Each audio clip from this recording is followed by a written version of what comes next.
Se você está começando um novo negócio agora, se você tem uma ideia de negócio que você quer implementar e colocar a mercado, tem 3 coisas que você deveria estar preocupado. Na verdade, você deveria estar preocupado com uma coisa, que é risco. Qual é o risco da minha ideia não dar certo? O que eu queria que tivesse me contado quando eu estava começando é que existem 3 tipos de risco e cada ideia geralmente vai ter um grande tipo de risco como o principal risco, e você consegue identificar isso de antemão e aí saber como diminuir o risco da sua ideia dar errado. Então, nesse vídeo eu queria te explicar quais são os 3 tipos de risco de uma ideia de negócio, de um modelo de negócio novo, te mostrar como identificar qual dos tipos de risco a sua ideia de negócio tem, se ela tem um, 2 ou os 3, né? Idealmente ela só tem um desses tipos de risco, senão ela vai ser mais arriscada mesmo, e como lidar com cada um desses tipos de risco. Então, sem mais delongas, vamos para o primeiro tipo de risco, que é o risco técnico. O risco técnico é o risco menos comum das ideias de negócio, pelo menos da maioria das pessoas, mas é um risco que muitas ideias, principalmente de pessoas jovens, têm, tá? Então, o que é o risco técnico? É o risco de que o que você quer fazer não seja possível de fazer ainda. Tipo, tecnicamente possível. Talvez viole as leis da física, improvável, mas talvez a tecnologia ainda não chegou lá, ou a tecnologia aqui no Brasil ainda não chegou lá. Talvez você tenha que desenvolver novas tecnologias para fazer o que você quer fazer. Então, assim, eu vou falar algumas ideias que você vai achar que são tontas, mas eu já vi pessoas de verdade falando que queriam fazer isso e que ia ser uma puta ideia de negócio e que tem risco técnico, tá? Então, uma delas é um ar-condicionado de terno, é tipo um mini ar-condicionado que você põe dentro do seu terno para você, sei lá, andar pela Faria Lima e não suar. Não existe porque não dá para fazer, né? Não dá para fazer um ar-condicionado tão pequeno assim que tem uma bateria e que, enfim, não dá. Outro que eu vi também é uma bateria de bolsa para carregar o celular enquanto tá na bolsa. Obviamente isso é um power bank, né? Mas a ideia da pessoa era que também essa bateria tivesse uma tomada para você poder ligar o secador e tal. E, tipo, basicamente teria que ser uma bateria Moura, né, na sua bolsa, porque não dá para fazer menor. Talvez hoje em dia dê, né? Evoluiu muito as baterias hoje em dia, mas eu acho que ainda não chegou a ponto de você conseguir ligar um secador de cabelo que tem uma resistência e que que dê para fazer isso. Outros exemplos, tá? Uma rede social com fotos. Como assim, Bruno? Você está descrevendo um Instagram lá no começo? Sim, logo antes do Instagram surgir, já existia essa ideia. Só que ninguém conseguia fazer porque as pessoas não tinham câmeras nos celulares. Então, por isso que o Instagram surgiu depois do iPhone. Outro exemplo, o Google, um mecanismo de busca que ele conseguisse ranquear sozinho. Então, para quem é mais novo que eu, aí, geração Z, antes do Google surgir, em 2001, se eu não me engano, existiam outros mecanismos de busca, Alta Vista, KD, Yahoo, né, a versão antiga do Yahoo.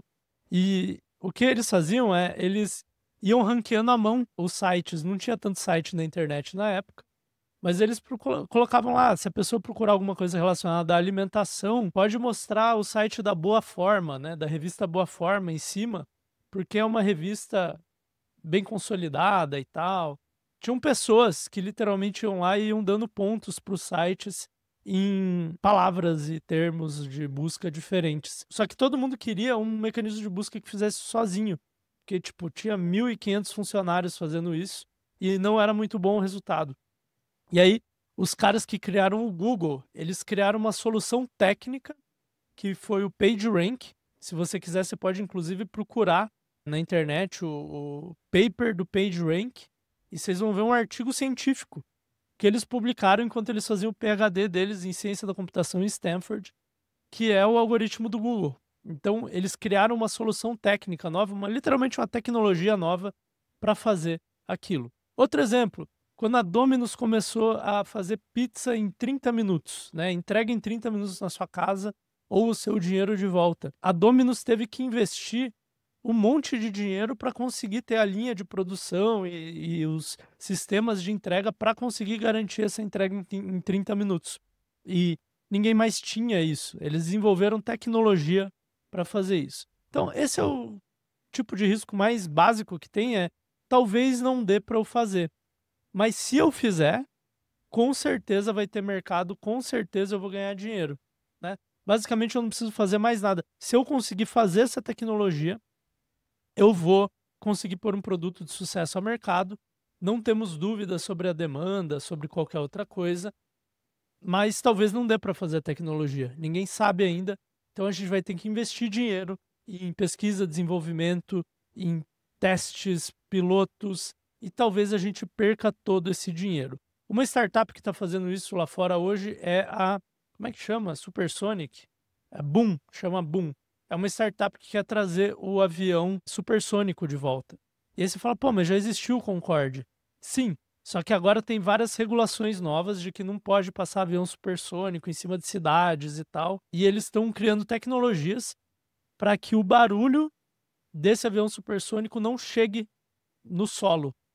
E são tecnologias novas e eles estão investindo tipo bilhões de dólares nisso para talvez conseguir. Só que se eles fizerem um avião supersônico, eles basicamente têm um negócio, todo mundo vai querer comprar, porque você vai conseguir fazer as viagens em metade do tempo, um terço do tempo, sei lá. Esse é o tipo de risco mais básico, a maioria das pessoas não sofre com risco técnico, mas se você tá com uma ideia de negócio aí, que você olha e fala, cara, talvez tenha risco técnico, eu nunca vi ninguém conseguir fazer essa tecnologia antes, a minha sugestão é, cara, ou se capitalize brutalmente, e no Brasil, se capitalizar para desenvolver tecnologia é meio suspeito.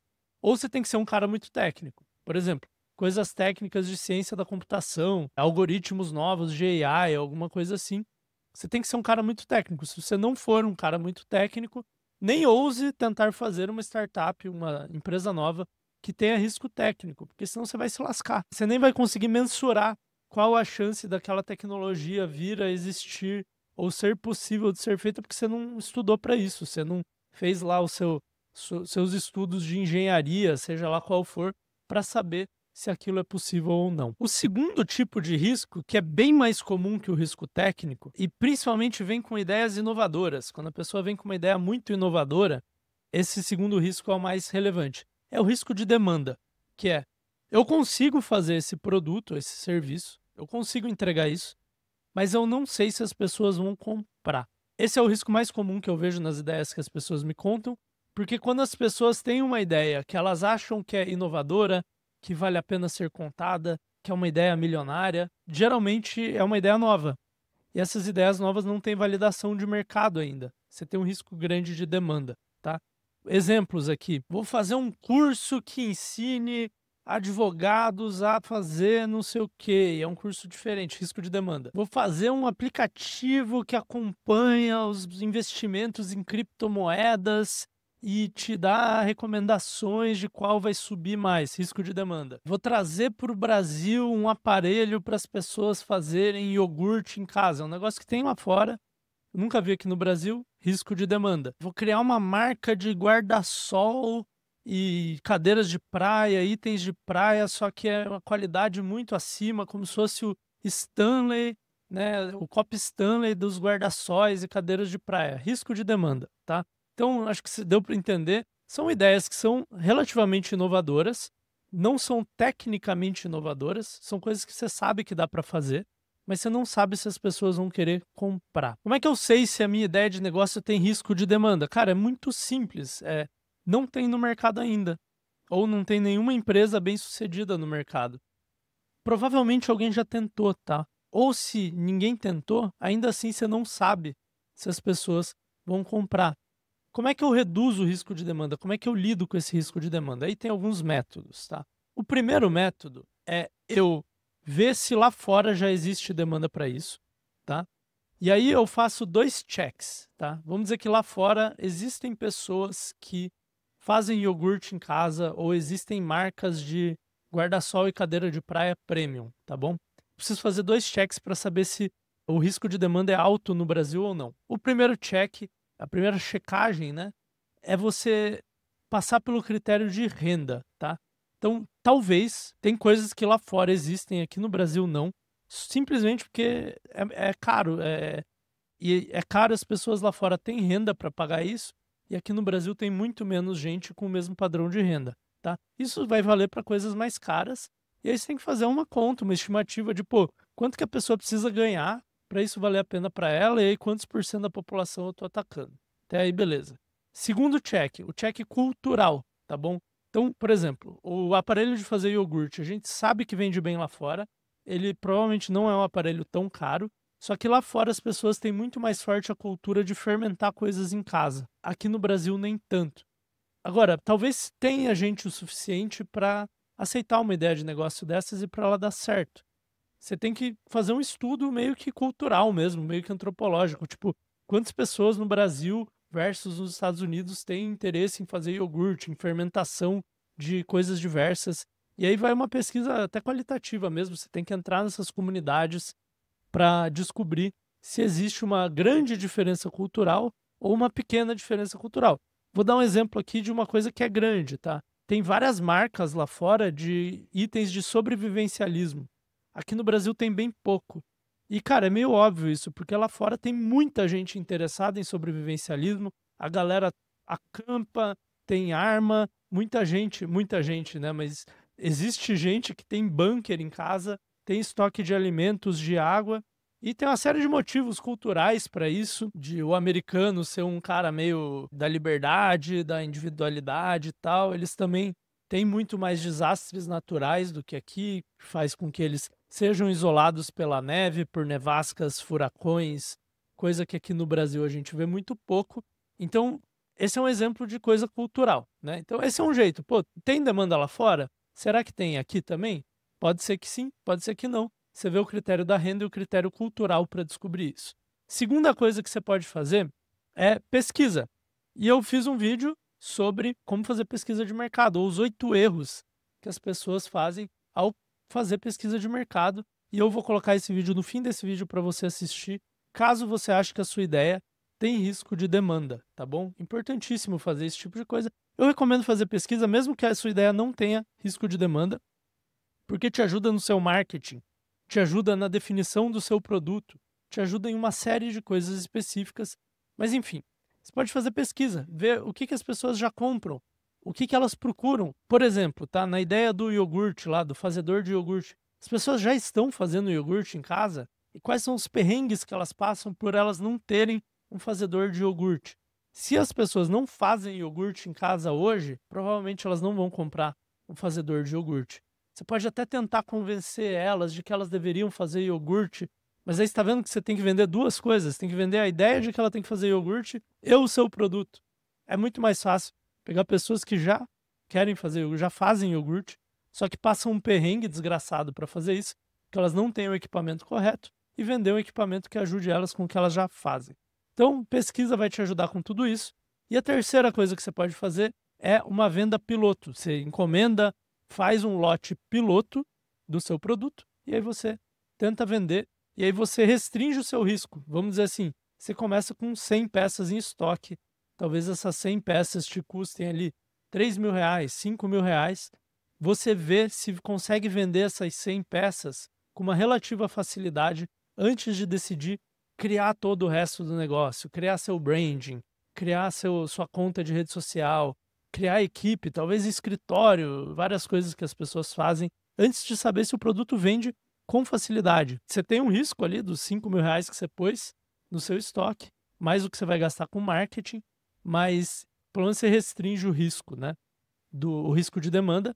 E aí, se for difícil vender, mesmo que você consiga vender, tá muito caro vender, tá caro adquirir o cliente, tá difícil vender. As pessoas não entendem imediatamente que elas precisam disso. Elas não querem comprar, eu tenho que ficar convencendo elas. Troca de ideia. É uma ideia com risco de demanda muito alto. Se você não conseguiu nem 100 pessoas, você não vai conseguir escalar essa empresa depois. E o terceiro grande risco de negócio que você vai enfrentar é o risco de execução. E esse risco de execução é o risco mais comum para negócios mais tradicionais, que não são grandes ideias inovadoras. É tipo assim, cara, eu vou fazer uma empresa de manutenção de ar-condicionado. Eu vou fazer um restaurante aquilo. Eu vou fazer sei lá, você entendeu, né? Uma empresa de limpeza de piscina. Coisas que a gente sabe que tem demanda. Na verdade, até falta profissionais às vezes, né? A gente sabe que tem demanda, sempre vai ter demanda, não há dúvidas que tem demanda, só que o grande risco é eu executar errado.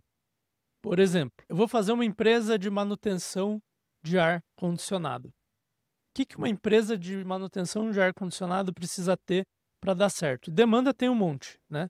Ela precisa ter profissionais capacitados, que sejam legais com os clientes, etc. Ela precisa ter um atendimento rápido, ela precisa ter um agendamento bom, tipo, não leva um mês para o cara vir na minha casa arrumar meu ar, porque tá pingando na minha cama, alguma coisa assim, né? E ela precisa ter um bom sistema de marketing e venda. Se você conseguir essas 4 coisas, você vai ter um negócio de sucesso. Eu não tenho dúvida disso. Qual que é o problema? Conseguir fazer essas 4 coisas bem feitas. Por isso que a maioria não consegue fazer. Porque ou você é bom em marketing e você não consegue profissionais, ou você consegue treinar profissionais, mas você não sabe fazer marketing. Ou você é bom em marketing e treinar profissionais, só que aí você não responde o cliente, porque tem um monte de cliente mesmo. Foda-se. O que acontece? Sua empresa fica pequena para sempre. Isso é um risco de execução. Outro risco de execução, exemplo, fazer um restaurante aquilo, uma hamburgueria, uma pizzaria. Tem risco de demanda? Não. Desde que seja bom. Desde que seja bem localizado. Desde que seja limpo. Desde que você consiga ter os funcionários ali para operar e para atender. E tem uma série de coisas de execução que você precisa fazer bem feito. Por exemplo, se você não sabe escolher uma localização bem, você vai se lascar, mesmo que a sua comida seja boa. Se você sabe escolher uma localização, mas a sua comida não é boa, você vai se lascar também. Se você não sabe controlar custo, operar essa empresa de um jeito direito, você também vai se lascar. Talvez você tenha muita venda, tem muita demanda, você está na localização boa, a comida é boa, mas você tem prejuízo no fim do mês. Então, esse é o tipo de risco de execução. E cada negócio, cada tipo de negócio vai ter um risco de execução diferente. Por exemplo, se você mexe com moda, grande parte do seu risco de execução vai ser em capital de giro e em criar novas coleções. Se você mexe com restaurante, você tem a questão do ponto, você tem as questões que eu já falei. Se você mexe com serviço braçal, serviço manual, manutenção de ar-condicionado, mecânica, você vai ter um problema para encontrar profissionais. E aí, qual que é a minha dica para você mitigar os riscos de execução? É você não entrar em um negócio que você não conheça bem, tá? Então, por exemplo, se eu vou fazer um negócio mais tradicional, eu vou fazer um negócio mais que eu já sei que tem demanda. Todas essas coisas que eu falei tem demanda, não tem risco nenhum de demanda. Eu preciso entender nuances do negócio que demoram às vezes anos para eu conseguir. Se você entrar nesse negócio sem conhecer ele bem, você vai quebrar antes de aprender, entendeu? Como é que eu tenho essa experiência, Bruno? Cara, um jeito que é o que a maioria faz, aí você começa o negócio, aí você quebra ou quase quebra, e aí você aprende, né? Esse é um jeito ruim, porque você vai quebrar. Outro jeito é você trabalhar em negócios assim por um tempo. Então eu tenho um amigo que trabalhou na Companhia Tradicional do Comércio, que é a empresa lá de São Paulo que tem vários restaurantes. Eles têm o Bar Pirajá, o Bar Astor, eles têm, acho que a Pizzaria Brasa é deles, a IC Brasserie é deles. Então eles têm vários restaurantes. Ele trabalhou desde garçom até gerente de loja, até no corporativo, né? Ele fez tipo uma rotação dentro dessa empresa. E ele aprendeu muito sobre como tocar um restaurante desse, como decidir o cardápio, como que é a gestão dos funcionários. E, cara, você tem que trabalhar no campo, né? Você pode ir para o corporativo, mas você tem que trabalhar no campo também para pegar o jeito do negócio. Esse é um jeito. Outro jeito de você aprender. Pessoas na sua família tinham negócios. Eu tenho um amigo que o pai tinha churrascaria a vida inteira. Ele manja muito de churrascaria, porque ele cresceu lá vendo o pai dele tocando a churrascaria. Eu tenho um outro amigo que o pai dele tem choperias. Então ele viu a choperia do pai crescer do zero. E ele sabe, desde como tirar um chopp, até como que acha um bom garçom, como que treina, o que que acontece quando acaba o chopp às 8 horas da noite e o fornecedor não entrega. Ele sabe lidar com tudo isso, porque ele cresceu lá dentro. Então, esse cara tem uma chance melhor que a média de ter sucesso abrindo uma choperia. Se você tem experiência com choperia, mesmo que seja uma experiência indireta, assim, pelo pai, pela família, e você quer abrir um salão de beleza, cara, não vai dar certo. Então, se você quer abrir um negócio com risco de execução, um negócio mais tradicional, que você sabe que a demanda está lá, minha dica é: vai num negócio em que você conhece ou se associa a alguém que conhece. Por exemplo, Você pode ser muito bom de marketing e abrir marketing e vendas. E abrir uma empresa de manutenção de ar-condicionado com alguém que conhece bem o negócio da parte técnica, né? E aí vocês se aliam, cada um com a sua força, e abrem esse negócio. O problema é você ser bom de marketing e vendas, achar que vai conseguir tocar um negócio desse, que tem vários riscos de execução no lado da operação também. Só de instinto, aprendendo na raça, a chance de você quebrar é muito grande. Se você quer abrir um negócio, quer montar um negócio, mas ainda não sabe qual é, eu vou deixar um dos melhores vídeos do meu canal aqui, que é a minha tier list dos 25 melhores modelos de negócio para começar na internet, né? Eu vou ranquear nessa tier list quais são os mais fáceis, quais são os mais difíceis para você viver daquilo. Te vejo nesse vídeo, é um dos melhores do meu canal.